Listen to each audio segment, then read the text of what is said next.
నమస్కారం. నేను doctor K V Krishnamani, medical oncologist, cancer స్పెషలిస్ట్ని. క్యాన్సర్ రీచ్కి స్వాగతం. క్యాన్సర్ సెల్స్ని కంట్రోల్ చేయడానికి లేదంటే క్యాన్సర్ సెల్స్ని చంపడానికి ఇచ్చే వైద్యంని మనం కీమోథెరపీ అంటాం. కీమోలు మీకు ఎన్నో రకాలుగా ఉంటాయి. మీరు టాబ్లెట్ కీమోలు ఉంటాయి, ఇంజెక్షన్ కీమోస్ ఉంటాయి. అట్లా జనరల్గా బ్రెస్ట్ క్యాన్సర్లో మనం ఇంజెక్షన్ కీమోస్ వాడతాము. 2 వారాలకు ఒకసారైనా 3 వారాలకు ఒకసారైనా వాడతాం. ఎందుకు వాడతాం మనం కీమోథెరపీ? మనం స్టేజ్ బట్టి, ఇప్పుడు 4వ స్టేజ్లో కీమోథెరపీ వాడుతున్నామంటే జబ్బుని తగ్గించడానికి కీమోథెరపీ వాడుతున్నాం, మనిషి లైఫ్ని పొడిగించడానికి కీమోథెరపీ వాడుతున్నాం. ఒకటి. ఫస్ట్, సెకండ్, థర్డ్ స్టేజ్లో కీమోథెరపీ వాడుతున్నామంటే సర్జరీ ముందు వాడుతున్నామా, సర్జరీ తర్వాత వాడుతున్నామా?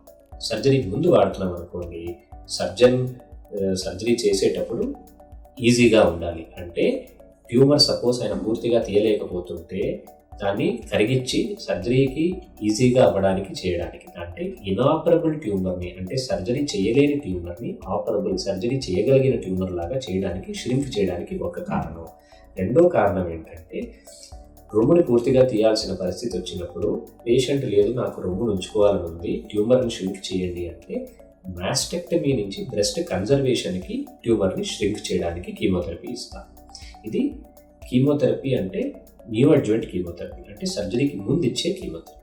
సర్జరీ తర్వాత ఇచ్చే కీమోథెరపీని అడ్జువెంట్ కీమోథెరపీ అంటారు. దీని అర్థం ఏంటంటే సర్జరీ చేసేసాము, కంటికి కనిపించే జబ్బు లేదు, కానీ కొంచెం రిస్క్ ఫ్యాక్టర్స్ ఉన్నాయి, ఆ ముక్క పైన జబ్బు తిరిగి వచ్చే అవకాశాలు ఎక్కువ ఉన్నాయి. ఆ అవకాశాలు తగ్గించడానికి మనం కీమోథెరపీ ఇస్తున్నాం.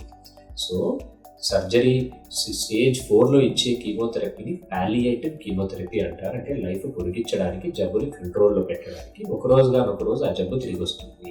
స్టేజ్ 1 to 3లో సర్జరీ ముందు ఇచ్చేది న్యూ అడ్జువెంట్, సర్జరీ తర్వాత ఇచ్చేది అడ్జువెంట్.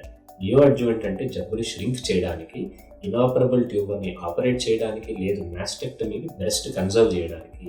సర్జరీ తర్వాత ఇచ్చేది జబ్బు తిరిగి రాకుండా ఉండడానికి, అంటే రికరెన్స్ని తగ్గించడానికి.